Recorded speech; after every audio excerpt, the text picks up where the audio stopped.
রে, তোর সমস্যা কি? এখানে আসছিস কেন?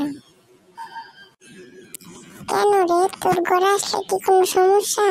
সারাদিন ঘরে বসে থাকো, একটু বাইরে যাই খেলতে পারোস না? না, খেলতে পারি না, ঘর থেকে বের হ।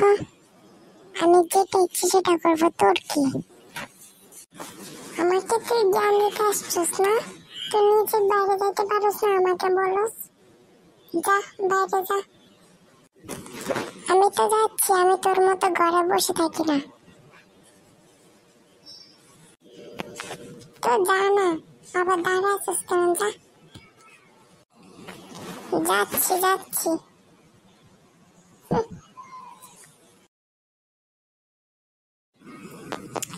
উফ বাবা, মেয়েটা চলে গেল, বাঁচলাম। এবার একটু আমি ঘুমাই। আহ